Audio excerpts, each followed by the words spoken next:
How it's been a bit of a crazy build-up, hasn't it, to this world title fight? You know, all the various,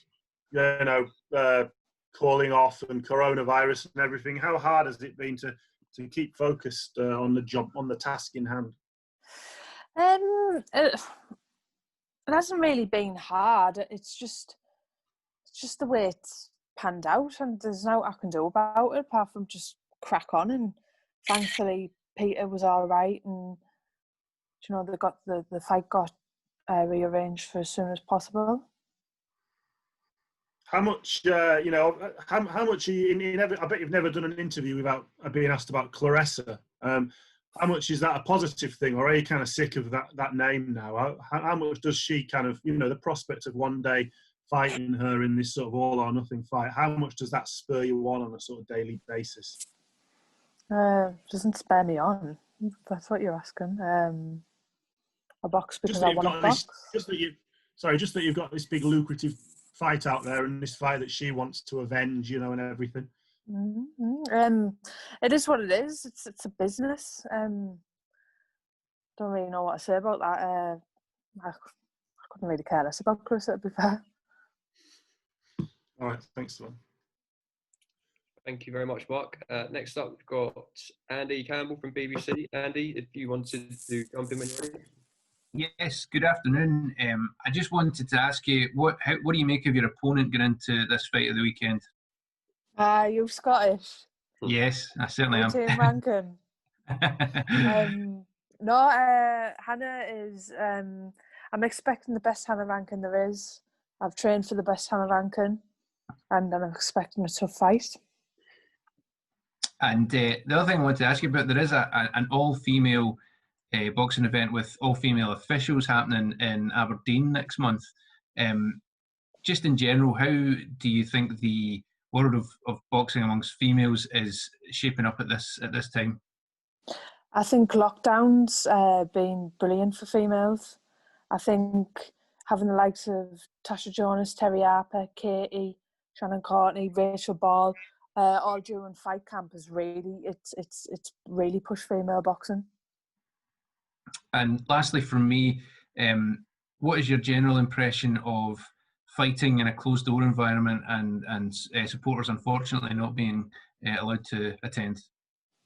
I feel more sorry for the likes of the fans and also people who are close to me, like even my mum and dad, especially my dad. My dad's been all over the world to watch me fight, and he can't come to watch his daughter have a professional world title. So it's fighting in front of fans without fans doesn't really bother me, but it's more for, like I said, my family and friends who I know that support me and would have loved to have come, that I feel bad for. Okay, thank you. Thank you very much. Ron Lewis from Boxing Scene next, please. Hi, Seth. How you doing? Hey, I'm all right, thanks. Do you see this? I mean, do you look at Hannah, and obviously she's come up a very different way from you. I mean, do you think that gives you a big advantage, or do your amateur days that grounding seem a long time ago now? No, not really. I think that it's kind of a solid foundation, isn't it? For anyone. And I do think there's a big difference between amateur and pro, but like I said, I just think that it gives you more of a solid foundation. Taking nothing away from Hannah. Hannah's done what she had to do, and she's got where she needed to be without that amateur experience. So, do you need it? Obviously not, because she's a former world champion. With obviously when you turned pro, you first went out to Vegas, and then you came back, and I suppose training with Peter, some of the places you go up in the Lake District, and that couldn't probably be further from your life as sort of what you went to in Vegas. This seems to suit you a lot better. Is that fair? And would you ever consider going back out to America and that sort of thing to train there regularly? I'd love to go back out to America. That is one thing I really loved. I was training with a guy called Fareed Samad, who was actually Danny Jacobs' coach. So yeah, I'd love to go back out there and train out there. But what is it that you get out of Peter? I mean, why have you two been such a good fit together? Peter was the first person involved in professional boxing that I come across, and I think just the trust, and then obviously you develop a friendship. But you know, I just like how Peter coaches, his coaching style. And like I said, I really trust Peter. I feel like Peter's got me back 110%, and I think that's something that you need in the professional game. Excellent. Thanks, Seth. Speak to you soon. Thanks, Ron. Next up, if we pass over to James Lupton. James, do you want to jump in? Thanks, mate. Hi, Savannah. How you doing? Hi, you all right? Yeah, good, thanks. Briefly mentioned earlier about the obviously postponements and the council fights, things like that. Has it given you added motivation? No, it's been rearranged. Well, there's only really been a week. It was only really, obviously I had the week of the fight that got cancelled, and then I've had a week extra. So it was just kind of ticking over, to be fair. There hasn't really been time to think. I didn't even have time to take my braids out and I had to put them back in. Was it a good thing for yourself that it's obviously only just short, so you only had to tick over for that extra week? Yeah, 100%. I remember coming back from, obviously after the fight got cancelled, and I remember thinking, because there was talks of getting it on November the 19th or 14th, the Katie Taylor bill, and I remember thinking, do you know, another 4 weeks of sparring.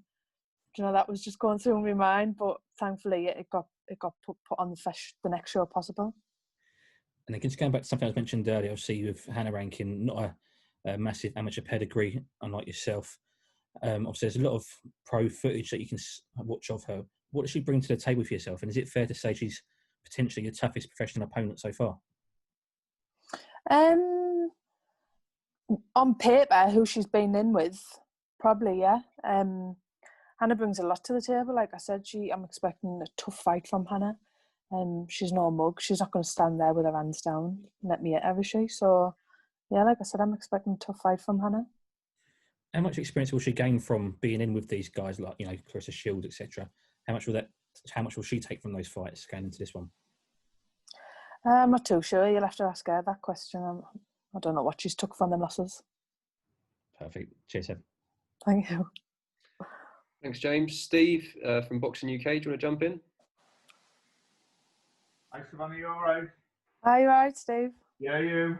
Yeah, I'm good, thanks. You've had the Scottish one, so we'll get the North East one on now, eh?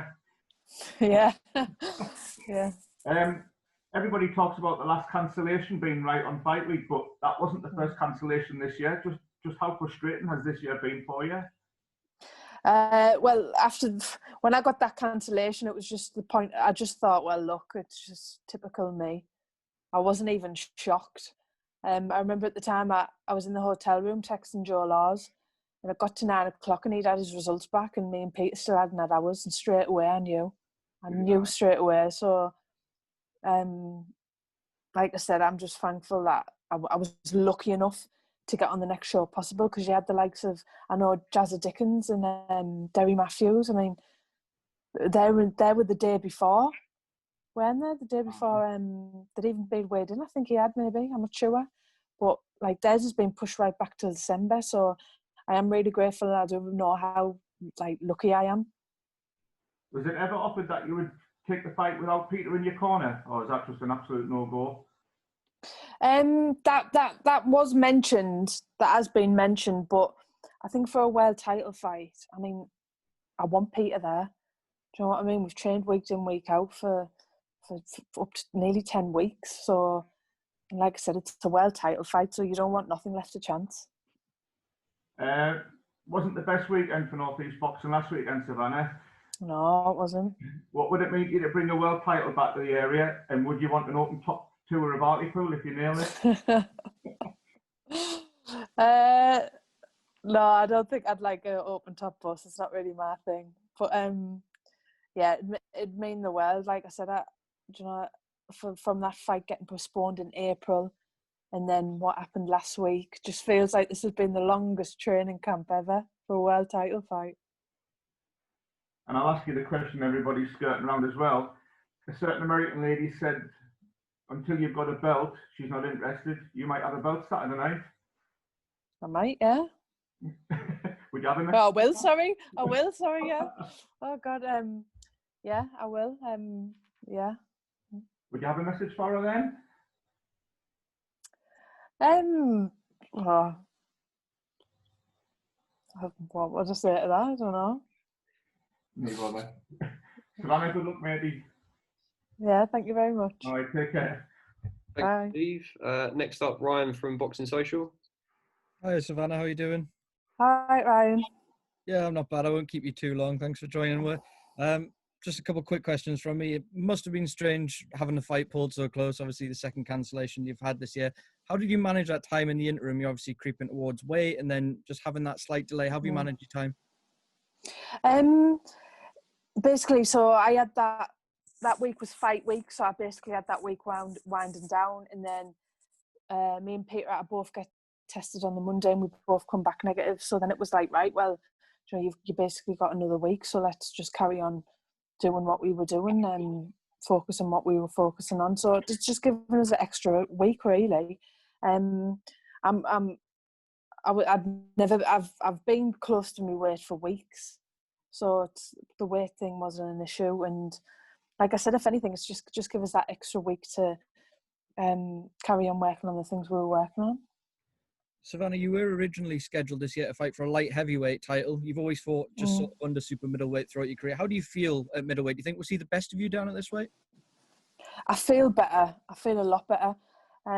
That light heavy, like I said, it was more, a lot of timber on the legs and arse. But no, I do feel a lot better. I feel a lot faster and lighter. So, and like I said, I'm close. I've been close to the weight for weeks, so it's not like I've killed to get down or anything like that. You said just before there that this will be your night, Saturday night. We will see you crowned world champion. I just want to know, Savannah, what would mean more to you going forward? What would be more important for your future, being a unified world champion or a multi-weight world champion? Oh, of course, it's when you turn pro. It's what dreams are made of, isn't it? It's what everyone